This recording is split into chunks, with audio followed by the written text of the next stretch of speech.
Welcome back to the AZ Gooner. The Premier League season is upon us, starting this week. And so I'm going to be giving you my Premier League predictions for the 23-24 season. I'm going to be starting at 20 and predicting the table from 20 to 1. We'll start off in 20th, who I think will be 20th. I think Luton Town. Luton Town, newly promoted club. They finished third in the championship last season, winning the playoff to get promoted to the Premier League.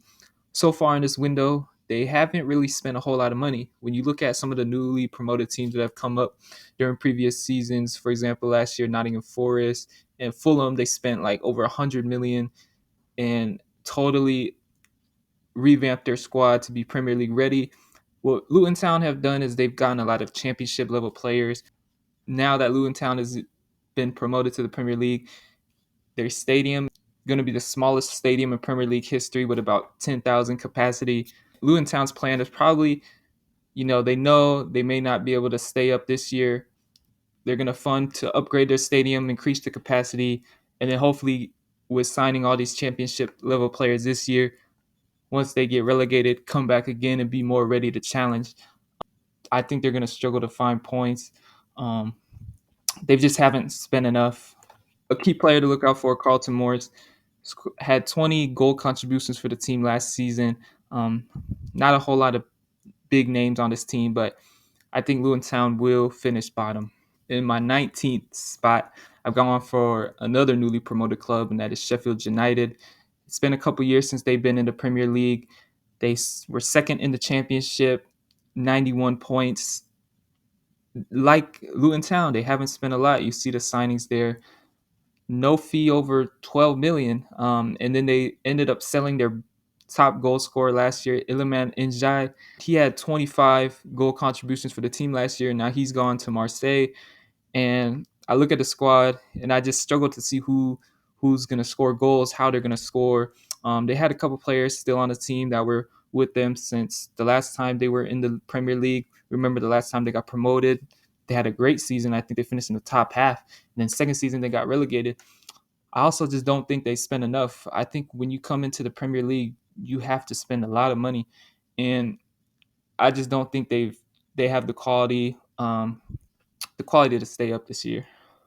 In 18th, we have Wolves. Now, Wolves are interesting. A couple days ago, Wolves have just announced that they have parted ways with their manager, Lopetegui, and it's because they have not given him the funds to upgrade the squad. Now, Wolves are a team they have a lot of quality players, but a lot of guys that left the team. Ruben Neves, one of their best midfielders, he's gone. Nathan Collins, a defender. Connor Cody's gone. Raul Jimenez, a striker, and then some guys are just free agents now. Diego Costa, who they brought in as a striker, Adama Traore, Joao Moutinho, all leaving the club on a free. And for me, I just don't see Wolves staying up. I think they have quality players like Pedro Neto, Podence, but last season they only scored 31 goals, and their top highest goal scorer was Ruben Neves, a midfielder, and he's now gone. They brought in a new manager, Gary O'Neill, who was at Bournemouth last season. He was the interim manager who helped Bournemouth stay up. I'm not sure if Wolves will be able to stay up, though.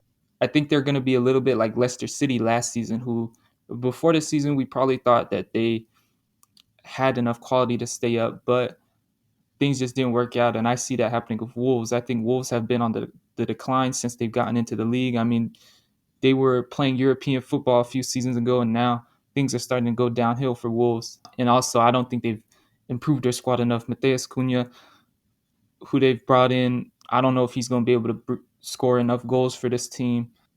He only scored 2 goals in 17 games for them last season, so I'm not sure about Wolves. I think they're going to get relegated, but it could be very close because the teams above them are not far off of them as well.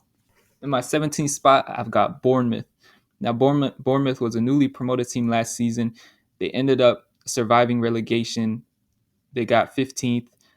A team that looked like they were going to be relegated at the beginning of last season. They fired their manager, Scott Parker, and then Gary O'Neill stepped in as interim and was able to keep them alive in the Premier League. They have some decent players, Bournemouth. When I look at the team, Philip Billing, Dom Solanke, Utaro, And then now, if we look at this transfer window, they've added some nice young players: Justin Cliver, Ahmed Traore. So I think Bournemouth have an okay squad. I think that they're going to be on the line of relegation. I just don't know if they have enough talent and quality to survive. But they did bring in some new young signings. They had a good end to last season, so we'll see with Bournemouth. But I think they'll just stay up. Moving on to 16th, I've gone for Everton. Everton have been toying with relegation the past 2 years, just barely surviving.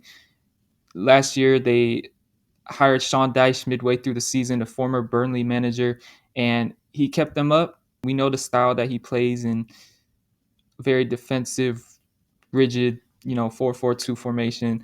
But I think I did see some good stuff out of Everton towards the end of the last year. Dwight McNeil, Amadou Onana. I think they may survive again this season, but they still haven't done enough for me. I mean, they bring in Arnaut Danjuma, who was on loan at Tottenham last season, a very good attacking player. I think that he's going to have to score goals because Everton as well lack goals, and he's going to have to bring them if they want to stay up. In 15th, I've gone for Nottingham Forest. Nottingham Forest, another last season were newly promoted, finished 16th. They stayed up because I think of these two guys, Brendan Johnson on the left and Morgan Gibbs White, two very young attacking players who look very good last season. If it wasn't for Johnson and Gibbs White, I don't think that team stays up. They made a lot of signings last year. Danilo, Serge Aurier, Kouyaté, Emmanuel Dennis, Taiwo Awani. So last year they completely revamped the whole squad, and I think another year with these same guys, I think Nottingham Forest will again survive relegation. But I think when you look at it from 15th to 18th, I think that's going to be very close. They brought in Matt Turner, the goalie from Arsenal. Ola Aina is not a bad signing. Chris Wood could score some goals for them, and Anthony Elanga, a young talent from Manchester United. Hopefully, he will be able to provide some goal contributions for them. So, Nottingham Forest, I see them surviving as well in 15th. 14th, I've gone for Burnley, newly promoted club. Finished first in the championship last season, had over 100 points. They are led by manager Vincent Company, former Manchester City defender, Premier League winner. And Vincent Company's brought a lot of excitement to Burnley. The last time Burnley were in the Premier League under Sean Dyche, they played very defensive, boring football, long balls over the top. But since then, and being in the championship, they have totally changed the way they play. They changed the whole philosophy, added a lot of young players, a lot of flair to the team. So we see this transfer window right here, lots of new players that have come in, and this is why I think Burnley is going to stay up compared to the two other newly promoted clubs. They've spent money, they've improved the squad. A lot of people are confident in Vincent Company. I don't know if they're that great of a team, but they did get lots of goals and assists from all across the pitch last season, and I think they will have a decent year. 13th, I've gone for Fulham. Now, Fulham started off the season well last year. Mitrovic was on fire. Willian looked good. Their new signing, Joao Palhinha, who I think is going to be a very key player for them next season, was amazing as a DM. They finished 10th. They kind of sort of fallen off the last part of the season. So far in this window, they brought in Calvin Bassey, Raul Jimenez, but the main question mark is their striker, Alexander Mitrovic, who wants to leave. It doesn't look like he's going to be staying. I mean, he's a guy that scored 14 goals for them last season in the Prem. They do have some backups like Carlos Vinicius, who's there, and then they brought in Raul Jimenez as a striker. So I don't know if they'll be able to replace those goals from Mitrovic. Willian might leave as well. Fulham, I don't think they'll be as good as they were last year. I think they'll drop off a little bit, and they've only really added Calvin Bassey to the defense, who is a very good player from Ajax. But I don't see Fulham finishing 10th again last season. I think they'll be below that. Moving on to 12th place, I've gone for Crystal Palace. Now, Crystal Palace, the key thing about them, they lost their main talisman, Wilfred Zaha. He's been their best player the last few years, and he didn't have as good of a year last year, but I think it's still going to be a big loss. Life without Zaha, how are they going to fare? Well, last season under Patrick Vieira, they didn't look great, and then he ended up getting sacked, and they brought in Roy Hodgson, And when they brought in Roy Hodgson, they looked like a completely different team. They were scoring goals left, right, center. This year, they've added Mateus Franca, a 19-year-old Brazilian, in hopes of trying to replace Wilfred Zaha. Jefferson Lerma is a very good signing defensive midfielder from Bournemouth who will go fit in nicely into that midfield alongside Czech Doucouré, who they signed last season. And then the two guys that really excite me on this team, Michael Olise and Ebery Eze, two players with a lot of flair, great dribblers, and they ended up producing a lot last year. Eze, 14 goal contributions, Olise, 13 goal contributions. So they're an exciting young team. I've always liked Palace. They're an exciting team to watch. There has been rumors of Olise possibly leaving, but if he stays, I think Crystal Palace will finish around where they usually do, and that's around 12th. In 11th, I've gone for West Ham. Now, I wasn't really sure about West Ham. They so far they have not really signed anyone. There's a lot of rumors going on right now. James Ward-Prowse is a name that's been linked, and it looks like they're going to get that deal done. A fantastic free kick taker, a decent midfielder, playing for Southampton. They're also linked to Harry Maguire of Manchester United and Edson Alvarez of Ajax to replace Declan Rice. So West Ham, they have a lot of money to spend after selling Declan Rice. They sold their striker, Skamaka. I think I have West Ham in 11th. I could see them dropping lower than that. They did not have a great season last year, finishing 14th. There's also rumors of Lucas Paqueta being linked with Manchester City. Manchester City are trying to buy him. And if he leaves, that could even send West Ham further down the table. But I'm hoping for a big year. They're going to be playing European football. They're coming off of a Conference League trophy. Honestly, I could see West Ham finishing from 11th to 15th, 16th. I think when you look at the teams I have from 11th to 18th right now, not a whole lot separates them. And I think the bottom half of the Premier League is not great this season. And there's going to be really fine margins. I think there's going to be a big relegation battle again, just like last season. But I have gone for West Ham in 11th. Now, moving on to the top half of the table in 10th, I've gone for Brentford. I think Brentford are just a little bit better than the teams below them. But I don't think they're far off. Brentford finished ninth last season.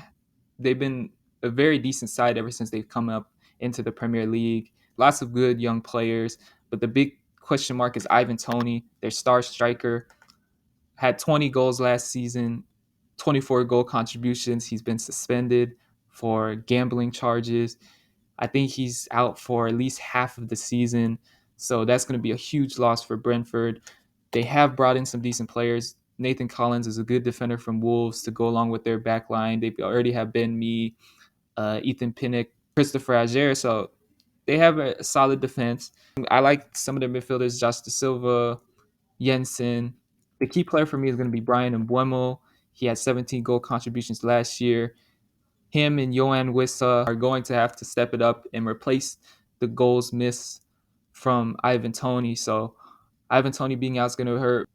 But I think Brentford will still finish in the top half of the table. Now here's where I see the Premier League table separating itself. I think from 9 to 2, really, I think completely the level is insane. I think there's so much competition in the top half of the Premier League table this year. Starting with in ninth, I've gone for Brighton. Now, Brighton, they finished sixth last season, had an incredible year. Roberto De Zerbi is a credible manager. He's one of the highly sought after managers. I think soon you're going to be seeing him at a very big club. I like Brighton a lot. Ninth may be a little low, but that's just because of how good the teams above them are. I think Brighton are levels above Brentford and West Ham, and those I think that this is where you're going to see a huge drop off in points. And Brentford I do have them at the bottom just because of the quality on paper and some of the key losses. They lost Alexis McAllister to Liverpool. Their goalkeeper Robert Sanchez went to Chelsea.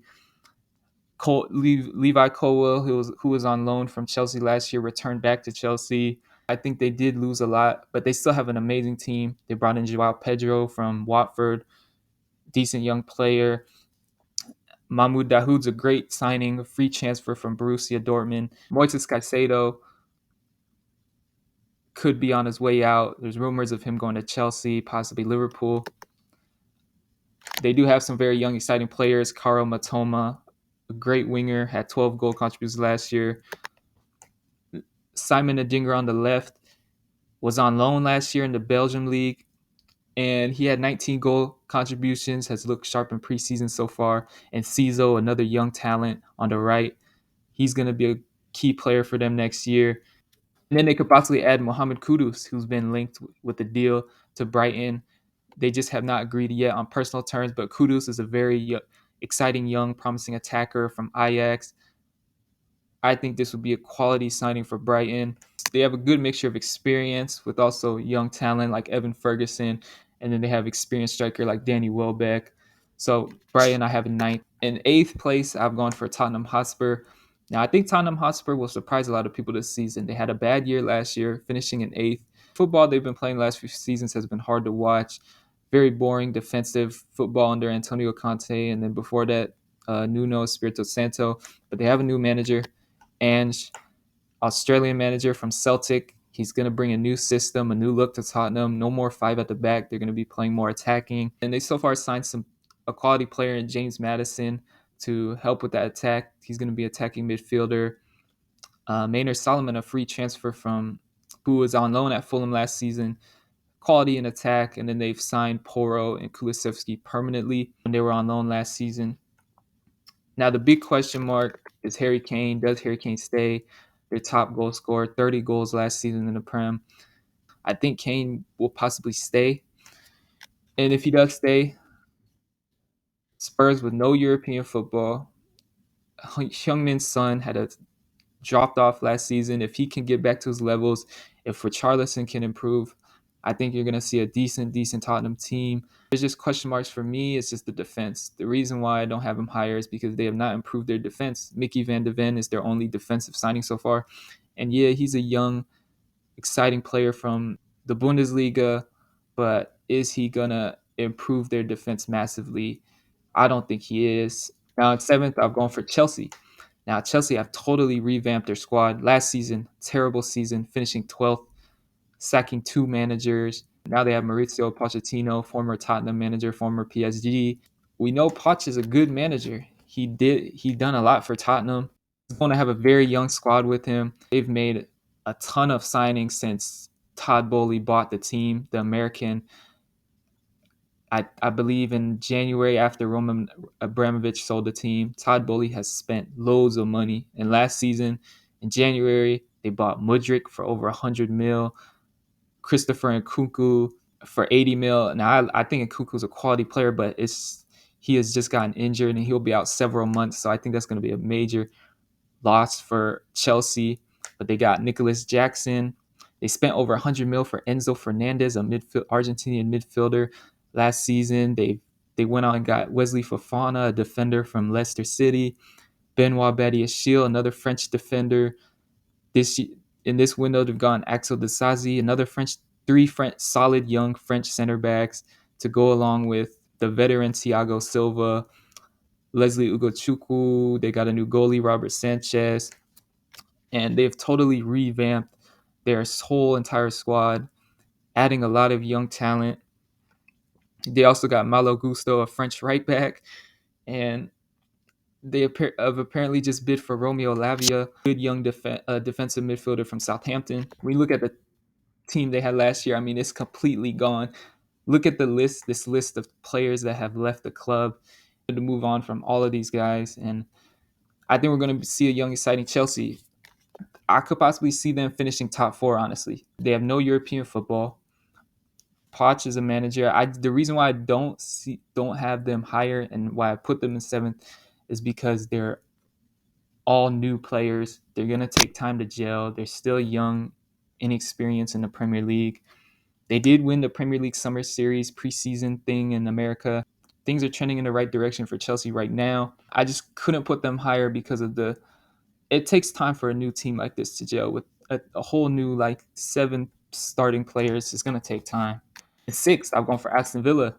Aston Villa, surprisingly, they were near the relegation zone last year when Steven Gerrard was in charge. They brought in Unai Emery, former Arsenal manager. He has a decent pedigree as a manager in Europe and is known for winning trophies. And I think Aston Villa, we saw the way they ended the last season. They got up to seventh, and they made the right signing so far. Moussa Diaby is a guy that I wanted at Arsenal. I think he's going to be a great signing for them. Pau Torres, who the manager knows from Villarreal. Then Yuri Tielemans for free. That's decent business there. They made the right signings for me, and they've looked very, very sharp in the preseason. Aston Villa, I think they have a lot of depth as well this year. Some people may think it's going to hurt them because they're going to be playing European football, but I see a very good squad, and I see a team with the right manager in charge. He has the right squad around him, and I think they're going to be a hard team to beat next year. Moussa Diaby, one of their new signings, he's going to be a great addition for them. And then when you look at some of the players that they have, Ollie Watkins, 21 goal contributions last year. He was on fire as a striker for them. And then they've got some other good players, Douglas Luiz in midfield, Jacob Ramsey. In defense, Konza Mings, Luca Digne, Matty Cash. So Villa look like they're on the up. And fifth, I'll go for Newcastle. Newcastle, we know since the takeover and the influx of money, they've looked like a completely different side and a quality team. They managed to get Champions League football this year, finishing fourth last year. I don't think they'll get in the top four again this year just because they are playing in the Champions League, and I'm not sure if their squad is deep enough. They have had a decent transfer window. Tonali from AC Milan is going to add to that midfield. Harvey Barnes from Leicester and then Tino Livramento. Quality depth for them. Newcastle are a very good team. When you look at their midfield, Bruno Guimaraes is their key player in midfield. I think when you add Tonali to these three, Joe Linton on the left and then Joe Willock on the right, Tonali will allow Bruno Guimaraes to go higher up the pitch. This team can score goals. Alexander Isak on the left, I love the way he plays.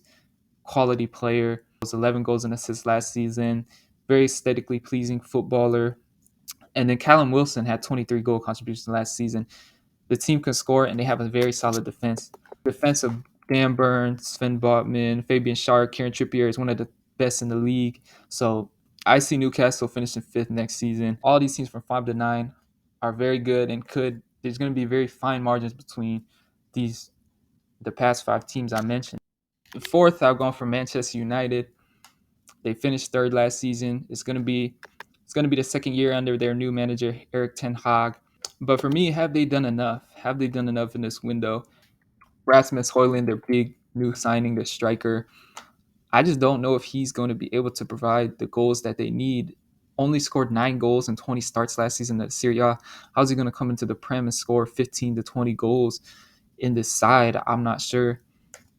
But we'll have to wait and see. Also added Mason Mount and from Chelsea, and then Andre Onana, a good ball-playing goalkeeper. David De Gea last season was not a great ball-playing defender, ball-playing goalkeeper. So they've improved on that sense. Now, the two guys that are going to be the big keys for Manchester United next season are Jadon Sancho and Antony. Two guys who were brought in for over 100 million in the past 2 windows, and they've just not delivered. Sancho last season, 9 goal contributions, Antony 6. For guys that are worth over 100 mil, I would expect at least double-digit goal contributions. But so it's going to be a big season for them. They're going to have to prove themselves. They do have a good squad already. When you look at the likes of Marcus Rashford, Lisandro Martinez, Bruno Fernandes, they have some quality there. Do I think they have enough to challenge?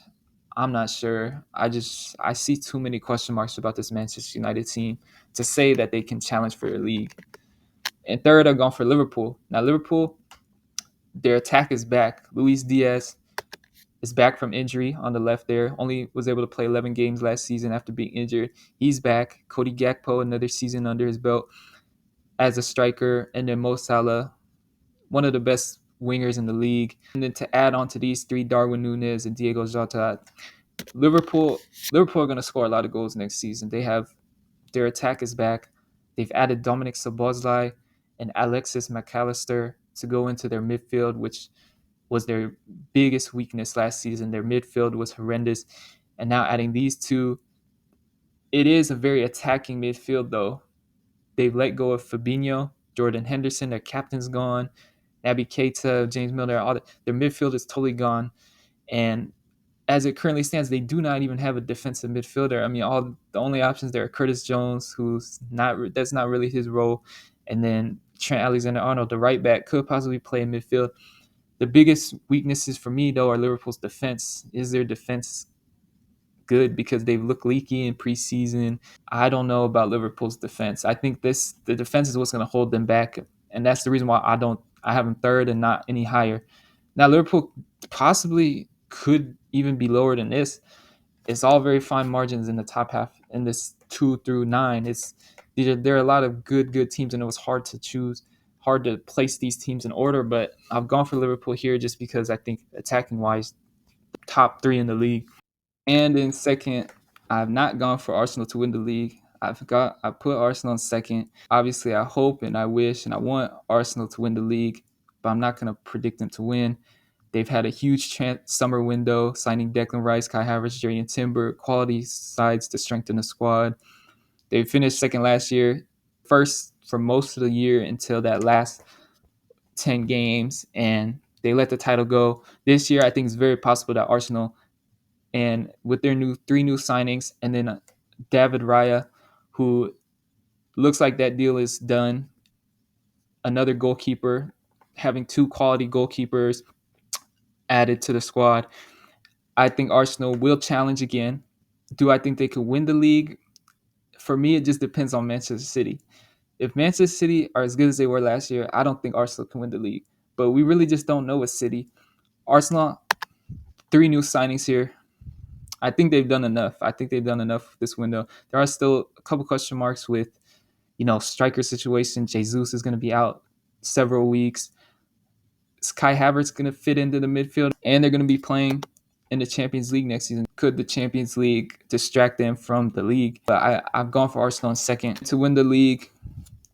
I've gone for Manchester City yet again this season. They've added Josko Gvardiol, one of the most sought-after young defenders in football right now.